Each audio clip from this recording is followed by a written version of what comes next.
Assalamualaikum warahmatullahi wabarakatuh. Selamat datang di channel Slamet Untung. Di sini tempatnya cerita-cerita horor dari kejadian nyata, kisah mistis, sampai yang bikin merinding sendiri pas malam hari. Jangan lupa klik subscribe dan nyalain loncengnya biar nggak ketinggalan cerita baru. Kalau udah siap, yuk langsung kita mulai ceritanya. Desa Karangtalun terletak di pinggir hutan karet, sekitar 1 jam perjalanan dari kota Cilacap. Tanahnya merah, udara lembab, dan jalan utamanya penuh lubang. Kalau malam gelap total kecuali 1-2 rumah yang masih kuat bayar listrik. Di sinilah Paidi tinggal, bersama istrinya Sarmini dan 2 anak mereka. Di rumah kayu tua beratap seng berkarat yang setiap malam meneteskan suara air dari bocor atapnya. Bu Nur bilang minggu ini harus bayar. Suara Sarmini pelan, tapi cukup. Jelas di ruang sempit itu. Matanya menatap lantai, tangan meremas ujung daster lusuhnya. Anak bungsu mereka masih tertidur di pojok, hanya dibalut kain sarung. Sementara anak sulung sudah sejak sore minta makan, tapi tak ada yang bisa disiapkan. Paidi duduk di atas kursi plastik yang kakinya sudah miring sebelah. Ia diam, menatap dinding yang mulai berjamur. Aku mau kerja di mana? Kemarin ngelamar di proyek jembatan, ditolak. Mereka cuma mau yang muda dan kuat, ucapnya tanpa menoleh. Sarmini mendekat, duduk di tepi kasur. Aku udah nelpon Yati, tapi malah dimaki. Dibilang kita ini tukang numpang hidup. Katanya, hidup kita nggak bakal berubah. Aku nggak butuh bantuan dari dia, balas Paidi cepat. Mulutnya lebih tajam dari pisau. Sarmini menarik napas panjang, lalu berdiri. Ia menuju dapur, dan kembali membawa gelas isi air keruh. Minum dulu mas, tadi siang aku ambil dari sumur tengah kebun. Belum bisa beli air isi ulang. Paidi menolak gelas itu. Biarin anak-anak aja yang minum, aku masih kuat nahan. Malam itu angin masuk lewat celah papan. Listrik padam seperti biasa. Hanya lampu minyak kecil yang menyala di tengah ruangan, membuat bayangan mereka menari pelan di dinding. Mas, Sarmini duduk kembali. Kali ini menatap wajah suaminya. Kita ke selatan. Ada yang bilang di sana ada orang bisa bantu. Apa maksudmu? Paidi mulai waspada. Namanya Mbah Resmo. Orang bilang dia bisa ngubah nasib. Tapi jalannya? Ya, bukan jalan biasa. Paidi mengernyit. Jangan ngomong aneh-aneh. Aneh dari mana? Mas mau sampai kapan kita makan nasi basi? Anak kita tiap malam nangis. Aku sudah capek dengar tetangga bilang kita maling listrik, maling beras, maling susu. Padahal kita cuma numpang hidup, bukan nyuri. Paidi masih diam. Sarmini makin mendekat. Mas dulu janji, mau bahagiain aku. Tapi sekarang, cuman aku yang mikir semuanya. Mas diam, tapi diamnya itu bikin aku tambah takut. Aku butuh Mas jawab. Sekarang. Paidi menatap istrinya. Wajah Sarmini sudah pucat, matanya cekung, dan rambutnya makin rontok. Tapi tatapannya tetap keras. Ini bukan wanita manja. Ini istri yang sudah bertahan terlalu lama di depan aib dan kelaparan. Aku nggak percaya dukun-dukun kayak gitu. Sarmini menggertakkan gigi. Kalau begitu, kita tunggu mati aja. Anak-anak mati kelaparan. Dan kita mati dalam diam. Tiba-tiba suara tangis anak bungsu mereka terdengar dari sudut kamar. Sarmini cepat bangkit, menghampiri, dan mengusap kepala anak itu. Sst, nak. Ibu di sini. Paidi hanya memandangi punggung istrinya. Hatinya panas, bukan pada Sarmini, tapi pada dirinya sendiri. Laki-laki mana yang tahan lihat anaknya menangis setiap malam tanpa bisa ngasih sebutir nasi pun? Kalau kita ke sana, terus kamu kenapa-kenapa, aku bakal nyesel seumur hidup, kata Paidi pelan. Sarmini tidak menoleh. Aku nggak takut. Aku lebih takut kalau besok kita bangun dan nggak ada harapan apa-apa. Pagi harinya, mereka mengumpulkan barang yang tersisa. Sepeda motor tua, 1 setel pakaian rapi yang masih bersih, dan kalung pemberian orang tua Sarmini yang dulu disimpan untuk keadaan darurat. Sarmini membungkusnya dalam kain putih, lalu menyelipkannya ke bawah kasur. Aku tahu Mas belum setuju, tapi aku sudah bulat. Kita harus jalan. Aku yang akan ngomong ke Mbah Resmo. Biar aku yang ditolak, bukan Mas. Paidi berdiri, menatap pintu. Depan rumah mereka yang retaknya makin besar. Tunggu malam, aku butuh waktu. Malam datang dengan cepat seperti biasa. Angin makin dingin. Anak-anak sudah tidur lebih awal. Kelelahan setelah seharian hanya diberi air gula.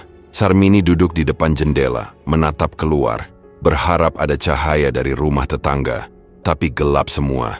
Aku nggak bisa tidur, kata Sarmini pelan. Tidurlah, besok kita lihat.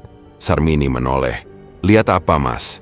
Entah, tapi kalau kamu benar-benar mau, kita berangkat habis subuh.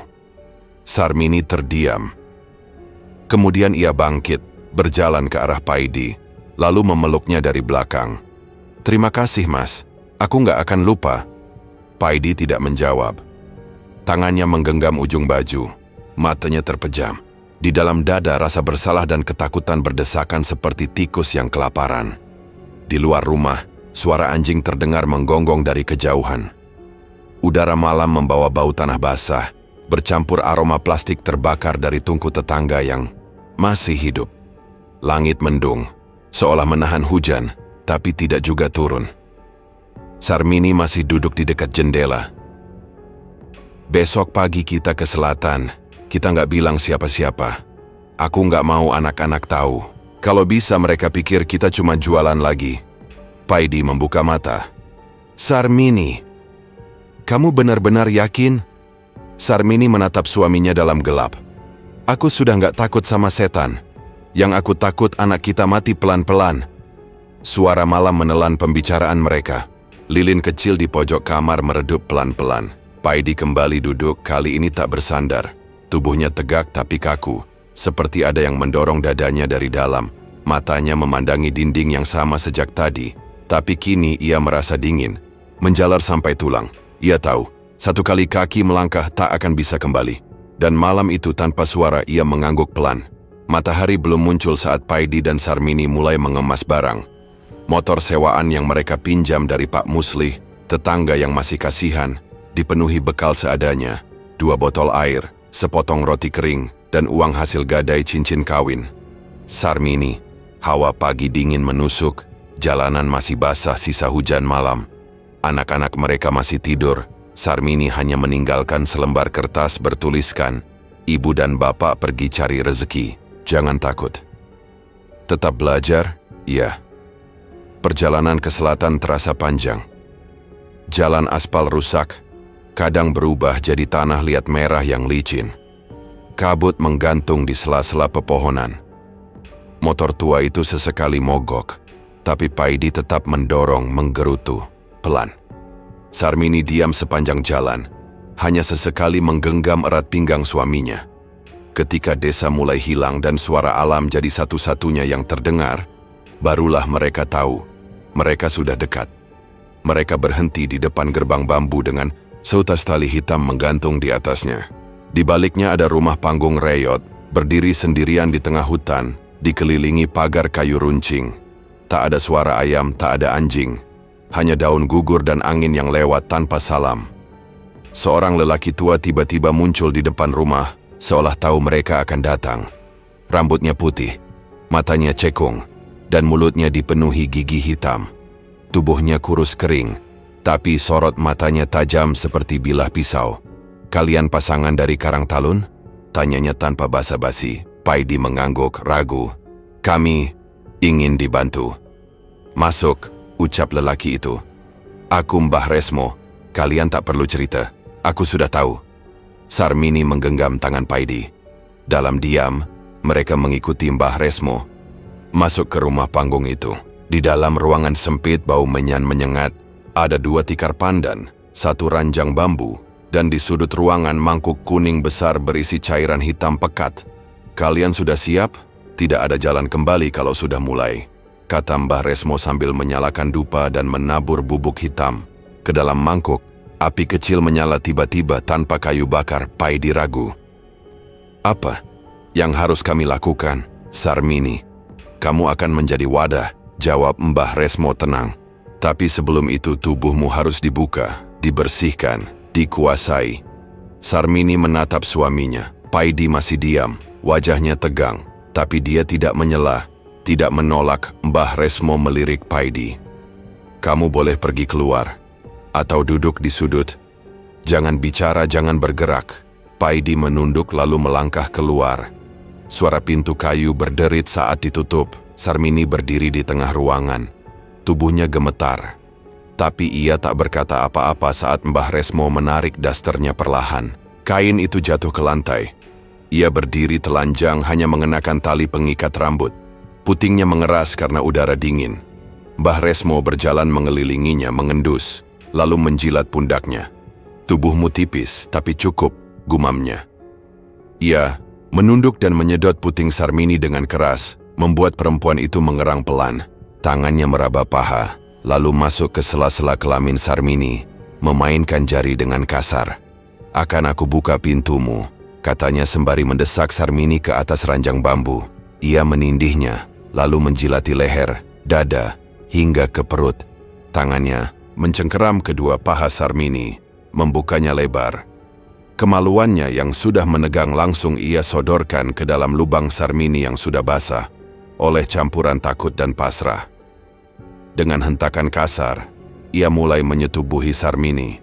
Maju mundur cepat, dan tanpa jeda, Sarmini menggigit bibir, berusaha menahan suara, tapi desahannya keluar juga. Mbah, pelan. Diam. Ini bagian dari ikatan. Tubuhmu harus jadi pintu, bisik Mbah Resmo, sambil menggigit telinga Sarmini dan menampar pantatnya. Gerakannya makin brutal, keringatnya menetes ke wajah Sarmini. Dupa menyala semakin pekat, ruangan penuh asap. Api di mangkuk mengeluarkan percikan. Di luar, Paidi duduk di tangga kayu. Suara ranjang bambu berderak-derak, bercampur erangan Sarmini dan suara cecak dari atap. Telinganya panas, tangannya mengepal, tapi kakinya tetap diam. Ia tidak masuk, tidak menghentikan. Dari balik sela papan, ia bisa melihat bayangan tubuh istrinya terguncang di bawah tubuh Mbah Resmo. Ia ingin menutup mata, tapi tetap melihat. Ingin berteriak, tapi hanya napas berat yang keluar. Sarmini, gumamnya lirih. Aku minta maaf, suara dari dalam makin menggila. Mbah Resmo mendesah panjang, lalu terdengar erangan panjang Sarmini saat ia mencapai klimaks. Paidi tahu. Ia tahu suara itu. Suara yang tak pernah lagi ia dengar sejak rumah mereka dililit utang. Beberapa saat kemudian, suara berhenti. Sunyi. Hanya suara api dari dupa yang masih menyala. Pintu terbuka. Sarmini keluar dengan kain dililit asal. Wajahnya merah, lehernya penuh bekas ciuman. Ia tidak menatap Paidi. Hanya duduk di samping suaminya diam sambil menarik napas dalam. Mbah Resmo keluar belakangan. Ritual sudah dimulai. Besok kalian akan bawa pulang darahnya. Tugas kalian baru dimulai. Paidi menoleh ke istrinya. Apa kamu? Sakit? Sarmini menggeleng. Enggak, tapi suaranya serak. Tangannya gemetar. Pagi itu Sarmini bangun lebih dulu. Tubuhnya berat, napas pendek, dan tenggorokannya terasa kering. Ia berdiri pelan, lalu melangkah keluar rumah Mbah Resmo. Kabut pagi belum mengangkat. Udara dingin menggigit kulit, membuat bulu di lengannya meremang. Paidi masih tidur di lantai kayu, bersandar pada dinding, dengan tangan menyilang di dada. Beberapa langkah dari teras, Sarmini muntah. Cairan merah pekat keluar dari mulutnya, jatuh ke tanah dan bercampur dengan tanah basah. Tapi bukan itu yang membuatnya terkejut. Dari dalam muntahannya keluar sesuatu yang keras. Sarmini menunduk. Sebongkah daging berwarna ungu gelap, berlendir, dan mengeluarkan bau amis yang menyengat, tergeletak di antara muntah. Ambil itu. Suara Mbah Resmo terdengar dari belakangnya. Sarmini menoleh, kaget. Tapi Mbah Resmo hanya berdiri diam, menatapnya. Dengan mata tajam, bawa masuk. Itu inti keberuntunganmu. Paidi terbangun saat Sarmini masuk sambil membawa mangkuk kecil berisi daging itu. Ia mencium bau busuknya dari jauh. Itu apa? Darahku keluar, Mas, jawab Sarmini. Suaranya serak. "Toi, deh ini." Paidi menatap mangkuk itu, lalu memalingkan wajah. Bau sekali. Mbah Resmo mengambil mangkuk itu dari tangan Sarmini dan meletakkannya di meja. Ia menyalakan dupa dan meniup asap ke arah daging. "Campur dengan adonan bakso kalian. 3 hari ke depan, warung kalian akan ramai. Tapi ingat, jangan campur dengan daging segar. Ini harus jadi bahan utama. Dan jangan pernah buang sisanya. Kalau sisa bakar, jangan dibuang sembarangan." Sarmini mengangguk. "Paidi, diam. Kalian boleh pulang. Tapi ingat, setiap malam Jumat lakukan pemanggilan. Tubuh Sarmini sudah jadi rumahnya. Ia akan datang kalau lapar. Dan ia tidak suka diabaikan." Mereka pulang dengan motor tua itu. Jalan menurun dari arah rumah Mbah Resmo terasa lebih panjang. Paidi tak banyak bicara. Sesekali ia melirik Sarmini yang memeluknya dari belakang. Genggaman istrinya lemah, tapi tak terlepas. Hidung Paidi masih tercium bau amis dari mangkuk yang dibungkus kain di tas kresek. Setibanya di rumah, Sarmini langsung ke dapur. Ia mengaduk tepung, bawang putih, dan sedikit sisa daging ayam yang mereka miliki. Lalu, daging busuk itu ia haluskan dan masukkan sedikit demi sedikit. Warnanya berubah agak gelap, tapi aroma bumbu menyamarkannya. Paidi menatap dari balik pintu. "Kamu yakin ini bisa dimakan?" "Kita nggak punya pilihan, Mas," jawab Sarmini sambil terus mengaduk. Warung kecil mereka dibuka kembali keesokan harinya. Mereka menyiapkan 10 porsi bakso, setengah dari biasanya, karena tak ingin menyia-nyiakan adonan. Awalnya, tak ada yang datang. Tapi sekitar pukul 11 siang, satu rombongan buruh proyek mampir dan memesan. Setelah itu, datang satu keluarga, lalu 2 siswa SMP, kemudian terus mengalir. Sore itu, mangkok terakhir kosong. Tak satu pun tersisa. Sarmini menutup pintu warung dengan tangan gemetar. "Habis, Mas, laris semua." Paidi mengangguk pelan. Uangnya lumayan. Hari kedua mereka menambah porsi, 20 mangkok. Hasilnya sama, habis sebelum maghrib. Hari ketiga, 30 mangkok. Tetap habis. Bahkan ada pelanggan yang kecewa karena datang terlambat. "Aku nggak nyangka orang suka rasa bakso ini," kata Paidi sambil menghitung uang di tangan. "Yang penting anak-anak bisa makan kenyang malam ini," jawab Sarmini pelan. Tapi malam itu, Sarmini menggeliat kesakitan di tempat tidur. Tubuhnya kejang. Ia memegangi perutnya dan memuntahkan cairan merah di lantai. Napasnya berat, matanya terbalik, dan dari mulutnya keluar suara lain. Serak, berat, dan bukan suara perempuan. Lapar, belum cukup. Paidi bangun dari lantai, panik. "Sarmini, kamu kenapa?" Sarmini mendengus seperti binatang. Tangan kirinya mencakar dinding, dan dari bawah ketiaknya keluar cairan kuning kental yang menetes ke lantai. Aroma amis memenuhi ruangan. Anak sulung mereka terbangun dari tikar di pojok, menangis. "Ibu kenapa, Pak?" "Tidur lagi, Bapak urus." Paidi membawa Sarmini ke kamar mandi dan menyiram tubuhnya dengan air dingin. Tubuh istrinya seperti kayu, tak merespons. Tapi setelah beberapa menit, ia tersadar perlahan. Tatapannya kembali kosong. "Aku lapar." "Kayak ada yang masuk, Mas, tapi dia nggak pergi." Paidi tak tahu harus menjawab apa. Ia hanya memeluk tubuh Sarmini yang basah dan gemetar. Keesokan harinya, anak sulung mereka menemukan noda kuning dan darah di lantai. "Pak, ini bekas apa? Bau banget." Paidi hanya menyuruhnya diam dan menyapu cepat-cepat. Tapi anak itu terus bertanya, apalagi setelah 2 malam berturut-turut mendengar suara aneh dari kamar.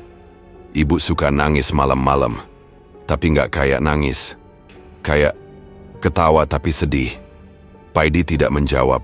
Ia hanya keluar rumah dan duduk di depan warung yang baru dibuka. Pelanggan mulai datang lagi. Ia pura-pura tersenyum, pura-pura sibuk, pura-pura tidak takut. Siang itu ada kabar dari pasar. Bu Sri, penjual sayur langganan mereka, meninggal mendadak. Katanya, kejang-kejang di rumah setelah pulang dari warung bakso Paidi. Beberapa orang mulai membicarakannya.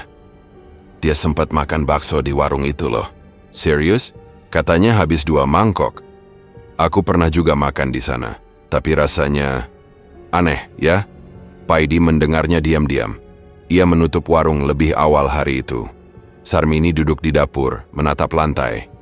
"Kita bahaya, Mas?" Paidi menarik napas. "Enggak tahu." Sarmini menunduk.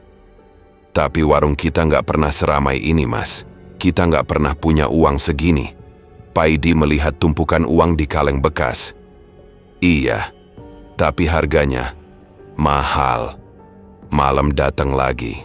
Sarmini tidur lebih cepat, tapi tubuhnya tetap berkeringat. Dari bawah ranjang muncul suara gemeretak. Paidi tak tidur malam itu. Ia duduk di pojok kamar, menatap kosong ke arah istrinya. Pagi berikutnya, Sarmini sudah duduk di teras lebih dulu. Dari Paidi, wajahnya pucat tapi matanya tetap tajam. Di hadapannya ada selembar kertas dan pensil. Ia menggambar bentuk denah bangunan sederhana, menuliskan angka dan keterangan. Paidi keluar sambil menguap lalu duduk di sebelahnya. "Kita buka cabang satu lagi," kata Sarmini tanpa menoleh. "Cabang lagi?" tanya Paidi pelan. "Yang di jalan besar sudah penuh. Orang-orang dari kecamatan minta dibukain juga. Kalau nunggu kebanyakan, mereka bisa pindah ke warung lain." Paidi menatap kertas itu. "Kamu kuat? Aku nggak perlu kuat. Yang penting baksonya jadi. Kamu tinggal atur orang.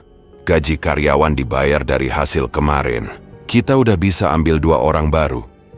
Paidi tidak menjawab. Ia tahu istrinya sudah tak bisa dihentikan. Sejak warung pertama ramai, Sarmini tak pernah lagi bicara soal istirahat. Badannya semakin kurus, tapi semangatnya malah bertambah. Cabang kedua dibuka seminggu kemudian, tepat di seberang terminal kecil kecamatan. Warungnya kecil, hanya 3 meja panjang dan dapur mungil di belakang. Tapi sejak hari pertama buka, antrean tak putus. Paidi mengatur karyawan baru, sedangkan Sarmini tetap bertanggung jawab untuk adonan utama yang dibuat setiap malam. Hari itu hari pasar, orang berbondong-bondong ke kota kecamatan. Jalan padat, suara klakson bersahutan. Di warung baru Paidi, pengunjung makin banyak. Anak-anak ikut orang tua mereka, duduk berdesakan sambil menunggu bakso disajikan. Paidi terlihat lelah, tapi tetap tersenyum. Tiba-tiba seorang bocah perempuan berusia sekitar 5 tahun berdiri dari kursinya dan menunjuk ke mangkuknya. Ibu itu ludahin mangkokku.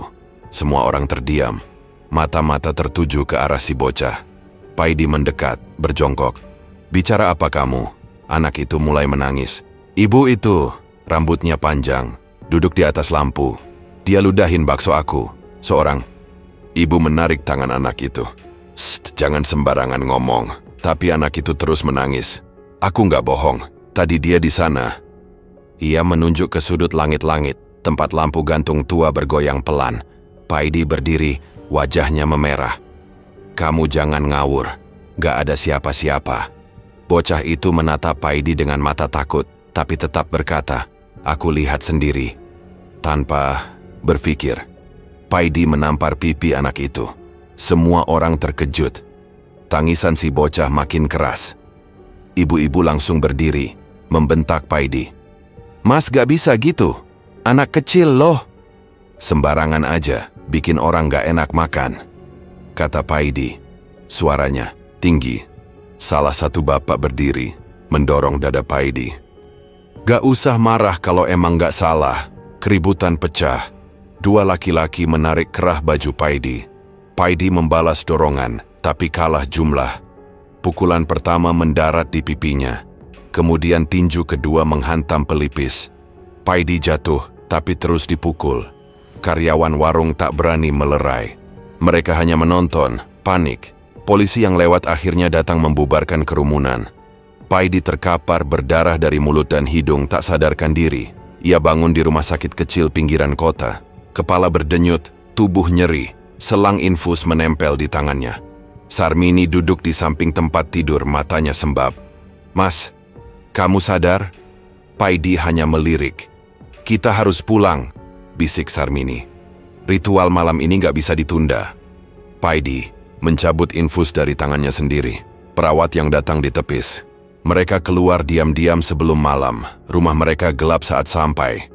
Anak-anak sudah dikirim ke rumah kerabat di luar desa. Hanya mereka berdua. Sarmini langsung menuju dapur, menyiapkan dupa dan air rendaman bunga. Paidi duduk di ruang tamu. "Kau masih lemas, kamu yakin masih sanggup?" tanya Paidi lirih. Sarmini menoleh, membuka kainnya perlahan. Tubuhnya dipenuhi luka hitam, beberapa seperti melepuh, tapi wajahnya tetap datar. "Kalau kita berhenti semuanya hilang." Ia masuk ke kamar, berbaring telanjang di atas tikar pandan. Api dupa mulai menyala, asap memenuhi ruangan. Paidi berdiri, di balik pintu, tubuhnya gemetar. Dari asap itu muncul sosok tinggi besar. Tubuhnya seperti bayangan, hitam, tapi berotot. Tidak ada wajah, hanya kepala bundar hitam kosong. Sosok itu langsung menaiki tubuh Sarmini, mencengkeram kedua pahanya. Sarmini tidak melawan, ia membuka kakinya lebar-lebar. Sosok itu menyodorkan bagian bawah tubuhnya dan langsung menusuk kelamin Sarmini dengan keras. Suara lendir dan hentakan terdengar jelas. Sarmini menjerit pelan, tapi bukan karena sakit. Tubuhnya bergerak naik turun, menyesuaikan irama makhluk itu. Lebih dalam lagi. Bisik Sarmini dengan suara bukan miliknya. Paidi menutup mulutnya. Tangannya gemetar, tapi ia tetap berdiri di sana. Mata tak bisa berpaling, napas berat, jantung berdetak cepat. Makhluk itu memompa lebih keras. Suara Sarmini berubah menjadi erangan panjang, lidahnya menjulur. Cairan hitam keluar dari vaginanya, mengalir ke tikar. Paidi mulai mual, tapi tetap tak bergerak. Akhirnya, makhluk itu menghentikan gerakannya, lalu menghilang seketika. Sarmini tergeletak, tubuhnya basah oleh keringat dan lendir. Matanya terpejam tapi bibirnya tersenyum tipis. Paidi duduk di lantai, wajahnya pucat. Sore harinya suara motor tua terdengar dari depan rumah. Mbah Resmo datang. Paidi yang duduk di teras langsung berdiri. Sarmini masih di dalam kamar, belum sepenuhnya pulih setelah semalam tubuhnya diinjak dan diinjak lagi oleh makhluk tak dikenal. "Mana dia?" tanya Mbah Resmo cepat. "Di kamar. Masih lemas. Kamu siapkan ruangan. Malam ini puncaknya."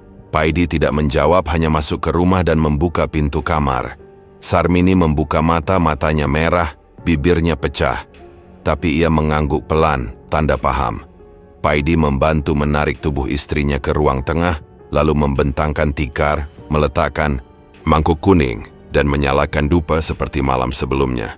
"Buka semua bajunya. Jangan ada yang menutupi," perintah Mbah Resmo. Paidi menelan ludah. Ia melucuti kain yang menempel di tubuh istrinya. Luka-luka hitam dan borok makin menyebar. Beberapa sudah mengeluarkan nanah, tapi Sarmini tidak mengeluh. Ia hanya menatap langit-langit. "Ambil ini," kata Mbah Resmo sambil menyodorkan keris panjang berukir. Gagangnya dari tulang, ujungnya runcing dan terlihat tajam. Paidi menerima dengan tangan gemetar. "Untuk apa? Kalau nanti tubuhnya diambil penuh oleh..." Satu dari mereka tusuk. "Jangan ragu, kalau tidak dia akan hilang. Jiwanya, raganya, semuanya." "Kenapa harus begini?" Suara Paidi nyaris tak terdengar. "Karena kalian sudah terlalu dalam," jawab Mbah Resmo singkat.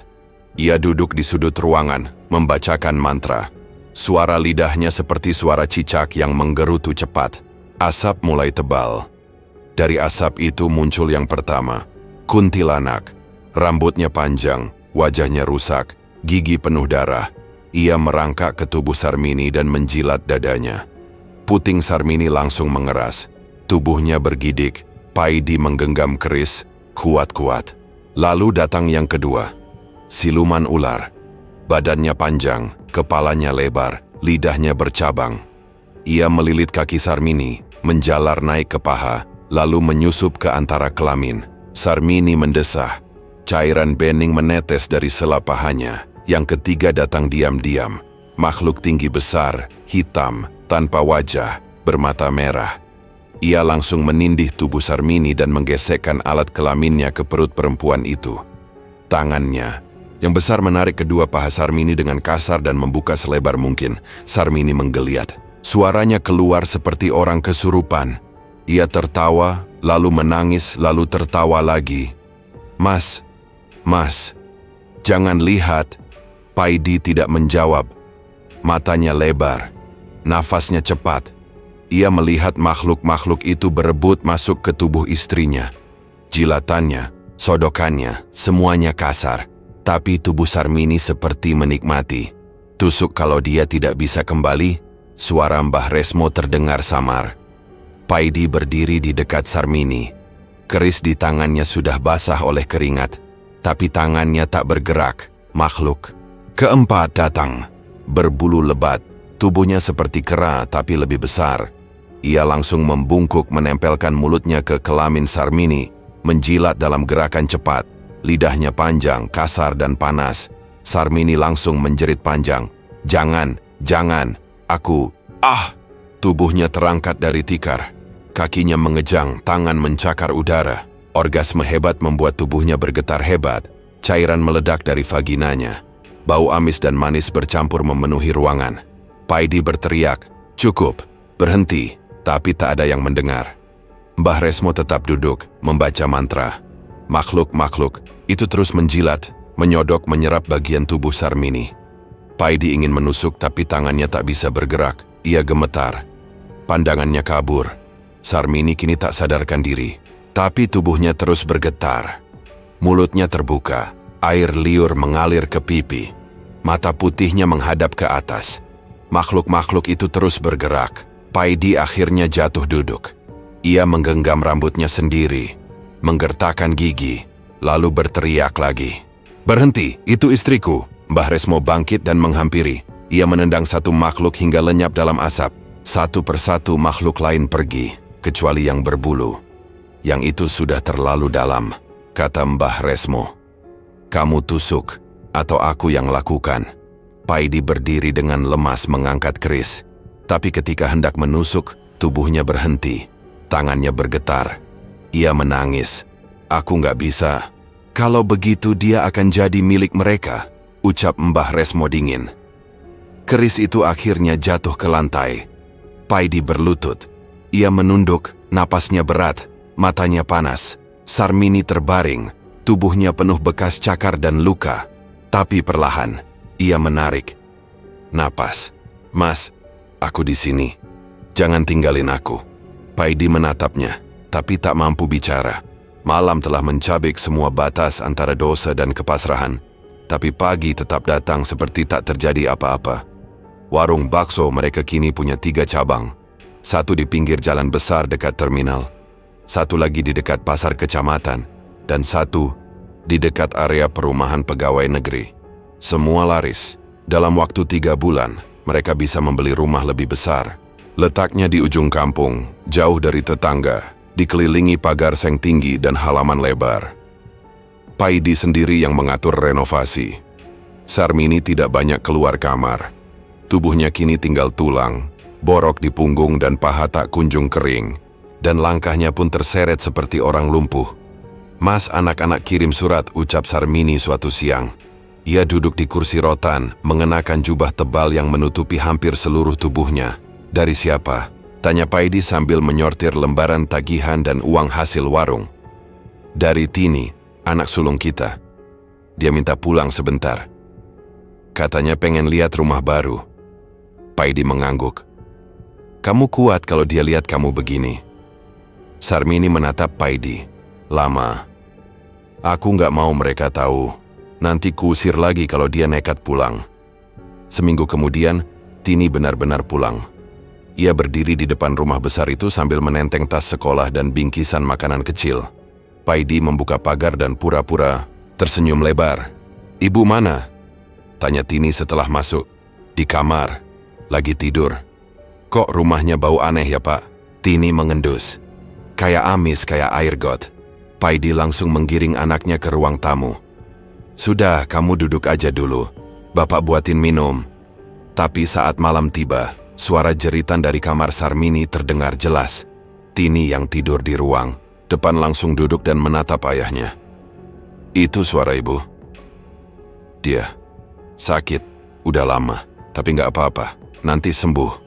Kenapa suara ibu kayak orang teriak kesakitan? Paidi tidak menjawab. Ia hanya masuk ke dapur dan menuangkan teh ke dalam gelas. Keesokan paginya, Tini mencoba mengintip kamar ibunya. Sarmini duduk di tepi ranjang, Rambutnya kusut, wajahnya hitam keunguan, matanya kosong. Lengan dan kakinya ditutup kain, tapi bau darah dan busuk tetap menyeruak. Tini terpaku di ambang pintu. "Ibu?" panggilnya pelan. Sarmini menoleh, matanya tajam. "Ngapain kamu di situ? Keluar!" "Ibu, kamu..." "Kenapa? Keluar!" Sarmini berteriak keras. Tini ketakutan, langsung berlari kembali ke ruang tamu. Malam harinya Sarmini memaksa Paidi mengantar anak mereka kembali ke pesantren. "Aku nggak mau dia tahu semua ini. Mereka harus hidup bersih. Biar kita aja yang kotor," katanya. Setelah anak-anak pergi, Sarmini tidak lagi menyembunyikan apapun. Malam demi malam, ia berbaring di kasur tipis yang diletakkan langsung di lantai. Tubuhnya terbuka, tanpa sehelai benang pun. Paidi duduk di sudut ruangan, menggenggam lutut dan menatap ketika bayangan-bayangan mulai muncul di langit-langit. Makhluk-makhluk itu datang satu-satu, kadang satu, kadang tiga sekaligus. Sarmini merentangkan kakinya lebar-lebar, membiarkan semua yang datang menjilatinya, menyodok tubuhnya, memeluknya. Ada yang menjilat lehernya sampai berdarah, ada yang memasukkan lidah panjang ke dalam lubang anusnya, dan ada juga yang menghisap payudaranya sampai lebam. Tapi Sarmini tetap merintih, menggeliat, kadang orgasme 2 kali dalam satu malam. Paidi hanya menutup telinga, tapi matanya tetap terbuka. Ia ingin berhenti menonton, tapi tubuhnya membeku. Di antara rasa jijik dan takut, terselip gairah aneh yang menyesakkan. Ia merasa marah karena istrinya dinikmati makhluk-makhluk itu, tapi ia juga tetap bertahan. Karena warung-warung mereka masih ramai, karena uang di kotak kayu makin bertumpuk, dan karena entah kenapa ia tak bisa pergi. Suatu malam Sarmini bangkit dari ranjang dalam keadaan telanjang. Ia berjalan pelan ke arah Paidi yang duduk di sudut ruangan. Tubuhnya penuh bekas luka, kulitnya lengket, tapi matanya menatap suaminya, tajam. "Kamu gak mau aku?" tanyanya. Paidi menggeleng. "Bukan gitu. Kamu jijik. Tubuhmu udah bukan tubuh yang dulu." Sarmini tertawa pelan. Ia duduk di pangkuan Paidi, lalu menggesekkan kelaminnya ke paha suaminya. "Tapi masih basah, masih bisa bikin kamu keras." Paidi memejamkan mata, tapi tubuhnya bereaksi. Penisnya menegang di balik celana. Sarmini mencengkeramnya pelan, lalu memasukkannya ke dalam vaginanya yang masih lengket oleh cairan makhluk. Sebelumnya, mereka bercinta malam itu. Tapi bukan seperti suami istri, lebih seperti 2 orang yang saling menghancurkan. Gerak Sarmini kasar, tangan dan kakinya menggigit dan mencakar. Paidi memeluknya erat, tapi hatinya kosong. Ia orgasme sambil menangis.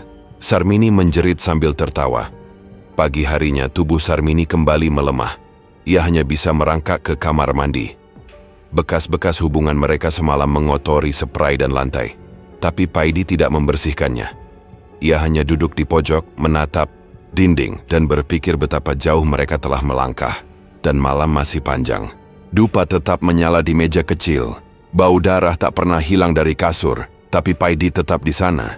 Karena ia tahu, kalau ia pergi, semua ini akan lebih hancur.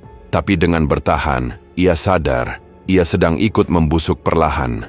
Pagi itu, Sarmini tidak bisa bangun dari tempat tidur. Tubuhnya lemas total, hanya matanya yang bisa bergerak. Paidi mengangkat tubuh istrinya dan meletakkannya ke kursi roda yang kini sudah dilapisi kain, karena busa dudukannya penuh cairan tubuh. Setiap kali dipindahkan, kulit Sarmini meninggalkan bekas lembek dan bau asam menusuk. Paidi mencoba menahan, mual sambil membersihkan lantai yang kotor. Minyak kayu putih habis, gumam Paidi sambil melirik rak dapur yang kosong. Sarmini tak menjawab. Mulutnya terbuka sedikit, napasnya pendek, hanya sesekali keluar suara seperti desahan yang berat. Sudah 2 minggu Mbak Resmo tak terlihat. Nomor yang dulu bisa dihubungi pun tak lagi aktif. Paidi sempat mendengar kabar dari salah satu pembeli di warung, katanya Mbah Resmo ditemukan mati mengenaskan di hutan. Kepalanya pecah, tubuhnya seperti disobek binatang, dan rumahnya hangus. Tidak ada yang berani datang lebih dekat. Tanpa Mbah Resmo, Paidi benar-benar bingung harus apa. Semua ritual yang selama ini mereka jalani tidak lagi memiliki arah. Dupa tetap dibakar, air bunga tetap disediakan, tapi makhluk-makhluk yang datang justru makin ganas. Pernah satu malam, Sarmini dijilat makhluk bertaring, hingga daging pahanya terkelupas. Paidi hanya bisa menahan tubuh istrinya yang menggeliat seperti cacing, tanpa tahu bagaimana menghentikan semua itu. Malam itu, hujan turun deras. Atap rumah mereka bocor di beberapa titik. Genangan air mengalir di lantai ruang tamu, bercampur dengan lendir dan cairan bekas muntah Sarmini siang tadi. Paidi duduk di dapur, memelototi lampu minyak yang nyalanya sudah meredup. Matanya merah, tubuhnya kurus, dan baju yang dikenakannya sudah berhari-hari tak diganti. Ia tidak ingat kapan terakhir kali mandi. Dari dalam kamar, suara berat terdengar. Suara yang tak seperti Sarmini, tapi berasal dari tubuh itu. "Mas," Paidi tidak menjawab. "Mas, waktunya sudah tiba." Paidi berdiri pelan, melangkah ke kamar. Ia membuka pintu. Sarmini masih duduk di kursi rodanya. Mata putihnya menghadap ke langit-langit. Suaranya kembali terdengar, dalam dan berat. "Semua sudah selesai. Kamu tahu apa yang harus dilakukan." Paidi menatap tubuh yang dulu ia peluk setiap malam. Tubuh yang dulu ia sentuh penuh nafsu dan cinta. Kini tubuh itu hanya tumpukan daging rusak yang jadi rumah untuk entah berapa makhluk. Di dalamnya bukan lagi istrinya. Yang tersisa hanya sisa-sisa kulit yang menutupi semua yang pernah ia kenal. Sarmini memejamkan mata pelan, lalu membuka lagi. Suaranya kembali terdengar, tapi kini dengan suara asli. Suara yang ia kenal.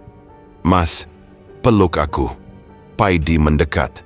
Ia mencium kening Sarmini. Lama. Napasnya tercekat.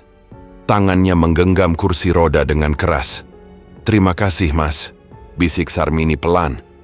"Aku udah nggak kuat. Bakar aku. Bakar semua." Paidi menangis. Ia menggigit bibir hingga berdarah. Tapi ia tidak berkata apa-apa.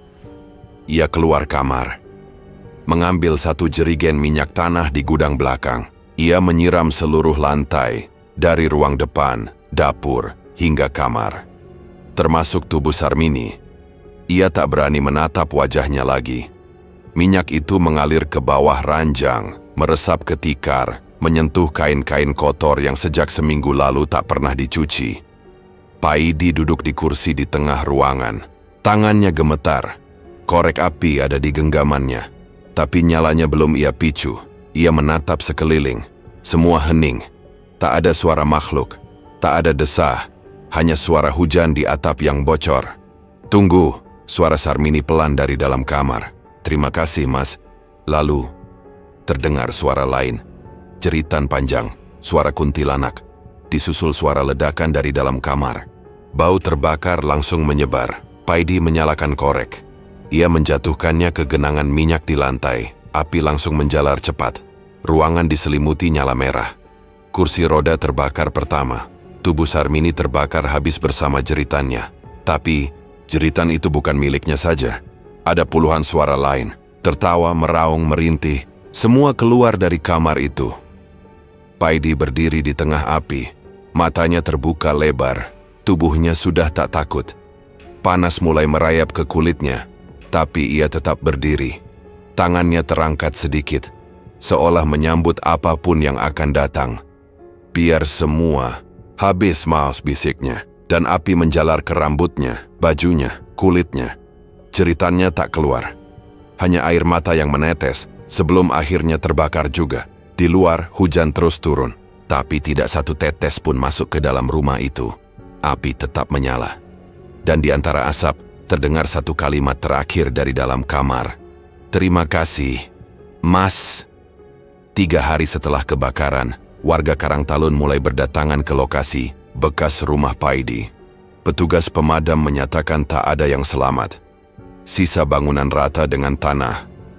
Hanya puing-puing hangus, pecahan genting, dan kursi roda yang tinggal rangka besi. Tidak ditemukan jenazah utuh, hanya tulang-tulang kecil yang menempel di rangka tempat tidur, menyatu dengan arang. Polisi datang mencatat, memotret, tapi akhirnya hanya menyimpulkan satu hal: pembakaran rumah oleh penghuni sendiri. Motif tidak diketahui. Tidak ada saksi. Tidak ada pelaku lain. Di antara kerumunan, seorang lelaki paruh baya bernama Pak Hardi datang membawa amplop lusuh. Ia saudara jauh dari pihak Paidi, tinggal di desa lain. Sehari sebelum kebakaran, ia menerima satu bungkusan melalui kurir motor. Di dalamnya ada 2 benda, selembar surat tulisan tangan dan segepok uang pecahan 50.000 yang diikat karet. Pak Hardi membacakan surat itu di depan kepala desa. Isinya jelas, "Pak Lik, ini uang terakhir yang bisa saya titipkan. Tolong pakai untuk pendidikan anak-anak saya. Jangan biarkan mereka tahu apa yang terjadi. Kalau mereka bertanya, bilang saja kami pergi ke luar negeri, cari kerja. Jangan izinkan mereka kembali ke sini. Rumah ini sudah bukan tempat manusia." Paidi surat itu ditulis rapi, tapi ada bekas air di beberapa sudutnya. Kemungkinan bekas air mata, atau mungkin juga darah. Anak-anak Paidi tidak pernah kembali ke Karangtalun. Mereka tinggal bersama keluarga jauh di Jawa Barat, diberi beasiswa oleh seseorang yang mengaku utusan dari teman lama Paidi. Mereka tumbuh diam-diam, tidak pernah bertanya banyak, dan tidak pernah menyebut nama ibunya jika tidak perlu. Namun, Karangtalun tidak lupa. Setiap malam Jumat, warga yang tinggal dekat lahan bekas rumah Paidi mencium bau daging terbakar. Bukan seperti orang bakar sampah, tapi seperti daging basah, meleleh, dan menyebarkan aroma amis ke seluruh halaman.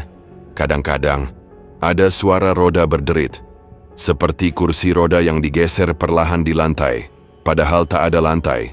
Hanya tanah merah. Beberapa orang pernah mencoba lewat tengah malam sekadar penasaran, tapi selalu berakhir sama. Mereka mengaku melihat perempuan duduk diam di atas puing-puing rumah. Rambutnya panjang, pakaiannya lusuh, dan kulitnya penuh luka. Jika didekati, ia akan berkata, "Sudah cukup, Mas. Sekarang waktunya habis." Sejak itu, tak ada yang berani lewat. Bahkan siang hari pun, warga memilih memutar jalan. Warung bakso milik Paidi yang dulu ramai, kini tinggal bangunan kosong. 2 cabang lain dijual murah, satu dirusak massa karena kabar bahwa baksonya dicampur dengan daging tidak wajar. Tidak ada bukti.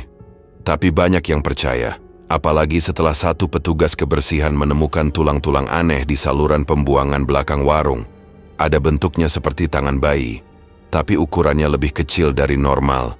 Satu-satunya yang masih berdiri adalah warung pertama. Dikelola orang lain sekarang, tapi tidak pernah seramai dulu. Bahkan rasanya pun berbeda. Kata orang, yang dulu terasa lebih gurih, lebih dalam, tapi juga lebih aneh. Seperti ada bau yang tidak bisa dijelaskan. Satu malam Jumat, sekitar 7 bulan setelah rumah Paidi terbakar, seorang bocah laki-laki tersesat saat pulang dari pengajian. Ia melewati puing rumah yang gelap. Saat berhenti untuk kencing, ia mendengar suara, "Mas, aku masih di sini." Ia langsung lari ketakutan. Esok paginya, ia demam tinggi, mengigau, menyebut nama yang sama berulang kali. Sarmini. Tak ada yang tahu dengan pasti berapa banyak makhluk yang pernah masuk ke tubuh Sarmini. Tak ada yang bisa menghitung berapa kali ia dirasuki, dijilat, ditiduri oleh makhluk dari dunia lain. Tapi satu hal yang pasti, tubuh itu sudah tidak lagi menjadi milik manusia sejak malam ketiga ritual besar. Dan Paidi tahu itu. Ia tahu tubuh istrinya sudah tidak bisa diselamatkan. Ia tahu, cinta yang dulu ia pertahankan sudah habis. Tapi yang tak pernah bisa ia hilangkan adalah rasa bersalah. Ia yang membuka pintu ke semua ini. Ia yang menyerahkan tubuh istrinya ke dalam ritual demi sesuap nasi dan lembaran rupiah. Malam terakhir sebelum membakar rumah, Paidi duduk lama di kamar. Ia tidak menangis. Ia hanya menatap wajah Sarmini yang tenang, seperti tertidur. Tapi setiap 5 menit mata Sarmini terbuka sendiri, menatap kosong ke langit-langit lalu pelan-pelan bergerak ke arah Paidi. "Mas, kalau nanti aku hilang, jangan buang tubuhku. Biar jadi peringatan. dan tubuh itu pun tidak pernah dibuang. Cerita pun berakhir. Semoga kalian suka dan bisa ambil pelajaran dari setiap kisah yang ada. Kalau kalian punya cerita horor pribadi atau kejadian mistis di sekitar kalian, tulis di kolom komentar. Siapa tahu bisa kami angkat jadi video selanjutnya. Jangan lupa like, share, dan subscribe biar channel ini terus berkembang. Sampai jumpa di cerita berikutnya. Wassalamualaikum warahmatullahi wabarakatuh.